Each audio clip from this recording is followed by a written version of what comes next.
Herkesi hoş gördüm. Bugün size yeni ilin ab-ı havasını süfrənizə gətirəcək möhtəşəm bir salat təqdim edəcəyim. Həm faydalıdır, həm ləzzətlidir, həm də rəngarəngdir. Yeni süfrənizin ulduzuna çevriləcək. Buyurun birlikdə hazırlayaq. Əvvəlcə toyuğun döşətini suda bişirirəm. Duz, dənə qara istiot və dəfnə yarpağı ilə birlikdə soyuq su əlavə edərək tam bişənə qədər ocağın üzərində qaynadırıq. Sonra qabalarını təmizlədiyim kartof və yer kökünü də əlavə edirəm suya və onu da qoyuram bişməyə.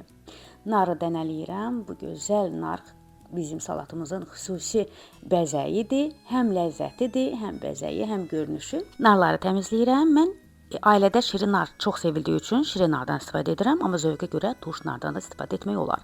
4-5 ədəd narı bu cür gözəl bir şəkildə dənələrinə ayırdım. Bu salatda nar xüsusi yer tutur, çünki əsas ingrediyentdir.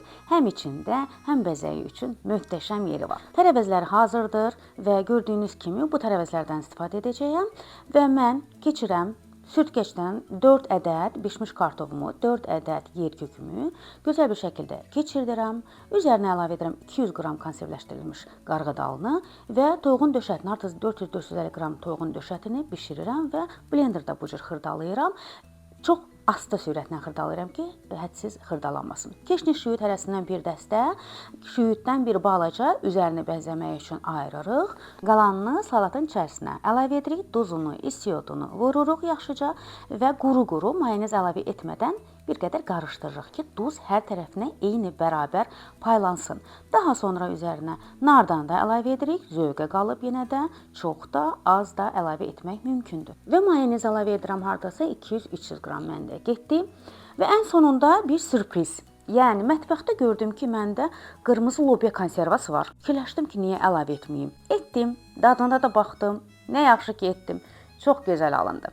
Və keks qəlibi. Gördüyünüz kimi keks qəlibinin içərisinə streç yerləşdirmişəm. Deməli, proses əsnasında, mən salatı hazırlayaraq bu fikrə gəldim. Əvvəlcədən formasını necə edəcəyimi bilmirdim və edə ağlıma gəldi ki, bu keks qəlibində bu cür salatı formaya salım. Gördüyünüz kimi tərs çevirirəm. Strecin də məqsədi odur ki, salat qabın özünə yapışıb qalmasın, forması gözəl çıxsın və gördüyünüz kimi.